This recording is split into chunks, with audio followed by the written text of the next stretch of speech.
तो नमस्कार। आज दूसरे वाले लॉकडाउन का आखिरी दिन है। केंद्र सरकार ने ऐलान किया है कि 2 हफ्ते के लिए लॉकडाउन को और बढ़ाया जा रहा है, लेकिन कुछ छूट दी जा रही हैं। उनमें से क्या छूट रखनी है, क्या छूट नहीं रखनी है, इसके ऊपर दिल्ली सरकार में हम लोगों ने पिछले 2 दिन में काफ़ी गहन सोच विचार किया और हमने निर्णय लिया है कि केंद्र सरकार ने जो भी छूट, पूरे दिल्ली को केंद्र सरकार ने रेड जोन डिक्लेयर किया है। रेड जोन में केंद्र सरकार ने जितनी छूट अलाउ की है वो सभी छूट हम लोग दिल्ली के अंदर अलाउ करने जा रहे हैं।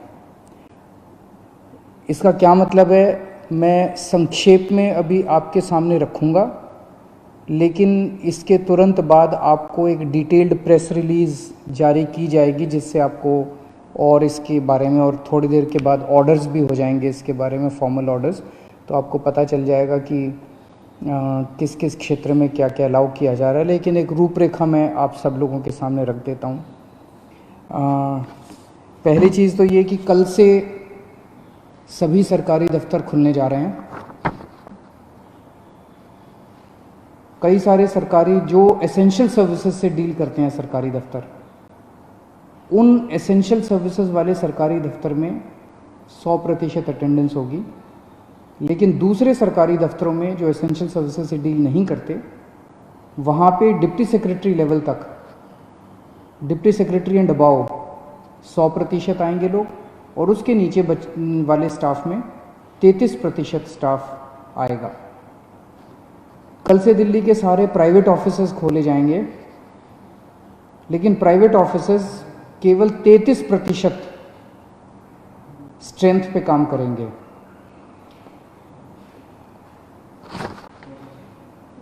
लेकिन जो जो चीज़ें इस वक्त अलाउ नहीं की जा रही, air travel, rail travel, metro बंद रहेंगी, और अंतर्राज्यीय बसें बंद रहेंगी। अंतर्राज्यीय बसें भी, और विद इन दिल्ली भी, दिल्ली के अंदर भी बसें नहीं चलेंगी, और एक स्टेट से दूसरे स्टेट की बसें भी नहीं चलेंगी। इस दौरान अगले 2 हफ्ते स्कूल बंद रहेंगे, कॉलेज बंद रहेंगे, जितनी भी शैक्षणिक शिक्षा से संबंधित संस्थाएं हैं वो सभी बंद रहेंगी। कोचिंग इंस्टीट्यूट्स बंद रहेंगे, सभी तरह के ट्रेनिंग इंस्टीट्यूट्स बंद रहेंगे। जो हॉस्पिटैलिटी सर्विसेज वाले हैं, सभी होटल, रेस्टोरेंट बंद रहेंगे। और जो ऐसे स्थान हैं जहाँ पे ज़्यादा पब्लिक गैदरिंग होती है, जैसे cinema hall, mall, gymnasium, sports complex, ये सभी बंद रहेंगे। सोशल, पॉलिटिकल, कल्चरल या किसी भी तरह की अन्य गैदरिंग वो बंद है, वो अलाउ नहीं की जाएंगी। जो धार्मिक संस्थान हैं वो सभी बंद रहेंगे। Cycle rickshaw, auto rickshaw, taxi, cab aggregators, ये सब बंद रहेंगे। नाई की दुकान, barber shops, spas and salons, ये भी बंद रहेंगे। शाम को 7 बजे से सुबह 7 बजे तक लोगों का बाहर निकलना बंद रहेगा, अनलेस आपको कोई एसेंशियल सर्विसेज के लिए बाहर निकलना हो, कोई ज़रूरी मेडिकल सर्विस है, इस तरह से कोई चीज़ के लिए जो निकलना हो तो अलग बात है, कोई बीमार हो जाए। अदरवाइज शाम को 7 बजे से सुबह 7 बजे तक निकलना बंद रहेगा।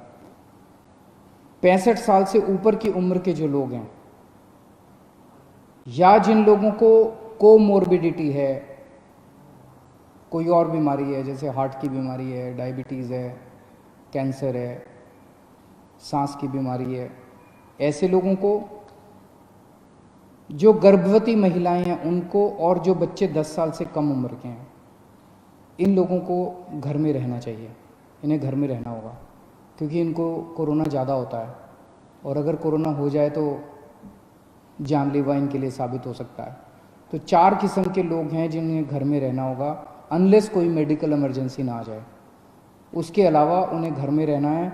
जो 65 साल से ऊपर की उम्र के हैं, जिनको कोई और बीमारी है, जो प्रेग्नेंट महिलाएं हैं और जो 10 साल से कम उम्र के बच्चे हैं। इसके अलावा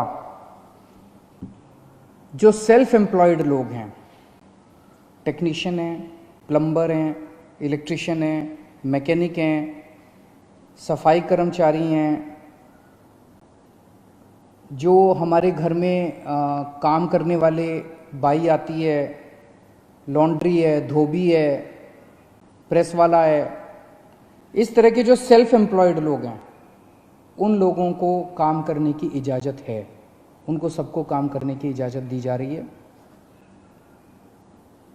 इसके अलावा जितने मॉल्स हैं, जितने मार्केट कॉम्प्लेक्स हैं और जितने मार्केट हैं, जैसे कनॉट प्लेस है, करोल बाग है, खान मार्केट है, नेहरू प्लेस है, एट्सेट्रा एट्सेट्रा, ये बंद रहेंगे।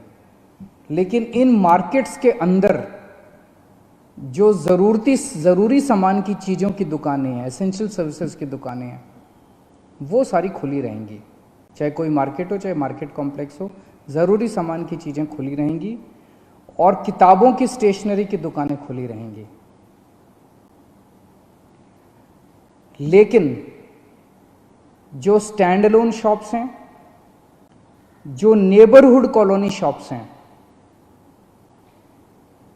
और जो रेजिडेंशियल कॉम्प्लेक्स में शॉप्स हैं, वो सारी खुली रहेंगी। वो चाहे एसेंशियल आइटम्स की शॉप्स हों, चाहे नॉन एसेंशियल आइटम्स की शॉप्स हों, कोई भी शॉप्स हों। कई लोग मेरे पास कल से मैसेजेस, फ़ोन्स आ रहे हैं कि इस चीज़ की दुकान खुलेगी क्या, उस चीज़ की दुकान खुलेगी क्या, ये वाली दुकान खुल। तो मार्केट, मॉल और मार्केट कॉम्प्लेक्स बंद रहेंगे। Stand alone shops, neighbourhood colony shops और रेजिडेंशियल कॉम्प्लेक्सेस में जो दुकानें हैं, उनमें चाहे कोई भी सामान हो, किसी भी तरह का सामान हो, वो सारी दुकानें खुली रहेंगी। इसके अलावा प्रिंट एंड इलेक्ट्रॉनिक मीडिया खुला रहेगा। आईटी से रिलेटेड सर्विसेज की सभी ऑफिसेज खुले रहेंगे, कॉल सेंटर खुले रहेंगे, डेटा सेंटर्स खुले रहेंगे, वेयर हाउसिंग सर्विसेज खुले रहेंगे, कोल्ड स्टोरेज खुले रहेंगे, प्राइवेट सिक्योरिटी वाले और फैसिलिटी मैनेजमेंट सर्विसेज खुले रहेंगे। इसके अलावा सारे इंडस्ट्रियल एस्टेट खुले रहेंगे, जहाँ जहाँ एक्सेस कंट्रोल है। एक्सेस मतलब जो वहाँ पे अंदर जाने की, बाहर आने की, जहाँ जहाँ कंट्रोल है, तो लगभग सभी इंडस्ट्रियल एस्टेट खुले रहेंगे। इसके अलावा जो एसेंशियल सर्विस, एसेंशियल गुड्स बनाने वाली मैन्युफैक्चरिंग यूनिट्स हैं, वो चाहे इंडस्ट्रियल एस्टेट में हो, चाहे इंडस्ट्रियल एस्टेट के बाहर हो, दवाई बनाने वाली, फार्मा की कंपनियां, मेडिकल डिवाइसेस बनाने वाली, उनके रॉ मटेरियल बनाने वाली, इंटरमीडिएरी बनाने वाली, या उसकी सप्लाई चेन से संबंधित कोई भी चीज़ें जो हैं, वो सारी मैन्युफैक्चरिंग यूनिट्स खुली रहेंगी। आईटी हार्डवेयर से संबंधित मैन्युफैक्चरिंग यूनिट्स खुली रहेंगी। पैकेजिंग मटेरियल के मैन्युफैक्चरिंग की यूनिट्स खुली रहेंगी। इसके अलावा ई कॉमर्स एक्टिविटीज़ केवल एसेंशियल गुड्स में परमिटेड है, नॉन एसेंशियल में ई कॉमर्स एक्टिविटीज़ परमिटेड नहीं है। लोगों के आने जाने का कैसे है? तो अगर आप 4 पहिया व्हीकल में हैं तो ड्राइवर के अलावा 2 लोग और गाड़ी में अलाउड हैं, लेकिन आपको केवल परमिटेड एक्टिविटीज़ के लिए सड़क पे आना अलाउड है। और अगर आप 2 पहिया व्हीकल पे हैं तो आप केवल अकेले जा सकते हैं, आपके पीछे बैठ के कोई नहीं जा सकता। अकेले 2 पहिया व्हीकल पे अलाउड है, लेकिन केवल एसेंशियल सर्विसेज के लिए परमिटेड है।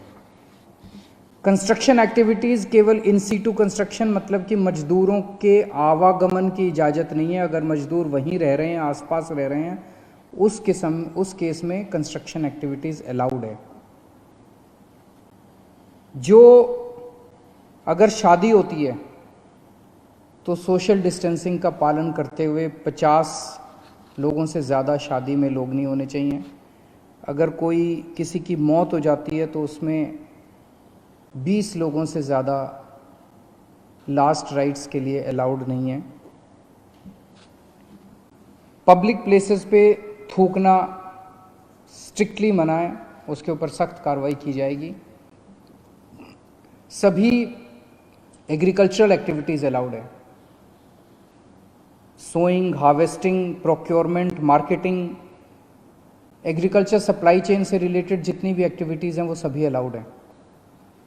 फाइनेंशियल सेक्टर से रिलेटेड जितनी एक्टिविटीज़ हैं वो सभी अलाउड हैं। Banks, non banking finance companies, insurance, capital market activities, credit cooperative societies और जितना गुड्स कैरियर से संबंधित, सामान से संबंधित, यात्रियों का बसें वगैरह अलाउड नहीं है, ऑटो वगैरह अलाउड नहीं है, लेकिन अगर सामान का, गुड्स का ट्रैफिक जो है वो सारा परमिटेड है। इसकी डिटेल्ड प्रेस रिलीज़ अभी जारी कर दी जाएगी और डिटेल्ड ऑर्डर जारी कर दिया जाएगा, जिससे आपको और सारी जानकारी मिल जाएगी। मैंने मोटी मोटी रूपरेखा आप लोगों के समक्ष रखी है, लेकिन मेरा अपना ये मानना है कि लॉकडाउन लागू करना बहुत ज़रूरी था। केंद्र सरकार ने जो 24 मार्च को लॉकडाउन किया वो बहुत ज़रूरी था। उस वक्त अगर हम लॉकडाउन ना करते तो देश के अंदर भयावह स्थिति हो सकती थी, क्योंकि उस टाइम देश कोरोना से डील करने के लिए तैयार नहीं था। उस वक्त हमारे पास पीपी किट्स नहीं थे, टेस्टिंग किट्स नहीं थे, कुछ भी नहीं थे, अस्पताल तैयार नहीं थे, लोग तैयार नहीं थे, सोशल डिस्टेंसिंग का आइडिया नहीं था लोगों को। अब 1.5 महीने के बाद, लगभग 1.5 महीना हो गया, 1.5 महीने के बाद मुझे लगता है कि हम लोग, कम से कम दिल्ली की मैं बात कर रहा हूँ, दिल्ली आज लॉकडाउन खोलने के लिए तैयार है। पूरे दिल्ली को रेड जोन में रखा गया है। अभी तक हमने जितनी भी केंद्र सरकार से गाइडलाइंस आई, अच्छी गाइडलाइंस आई, बहुत अच्छी गाइडलाइंस आई, हमने सबका पालन किया। लेकिन अब पूरे दिल्ली को रेड जोन में कर देने से 2 बड़ी समस्याएं पैदा हो। एक तो जनता को बहुत तकलीफ है, जनता के रोजगार चले गए हैं, दुकानें बंद हैं, उससे व्यापारियों को बहुत ज़्यादा तकलीफ है, इंडस्ट्री बंद है और बहुत सारी नौकरियां जा रही हैं, लोग दिल्ली छोड़ छोड़ के चले जाएंगे। अब इससे पूरी अर्थव्यवस्था गड़बड़ा गई है और बहुत ज़्यादा दिन हम इसको बर्दाश्त नहीं कर पाएंगे। और दूसरी तरफ जब सारी अर्थव्यवस्था बंद है तो सरकार का रेवेन्यू आना बंद हो गया है। तनख्वाहें कहाँ से देंगे, सरकारें कैसे चलेंगी? बिल्कुल बंद हो गया सरकार का रेवेन्यू आना। पिछले महीने, अप्रैल के महीने में हर साल 3,500 करोड़ का रेवेन्यू आया करता था, इस बार केवल 300 करोड़ का रेवेन्यू आया है। इससे तो तनख्वाहें नहीं दी जा सकती, सरकार कैसे चलेगी?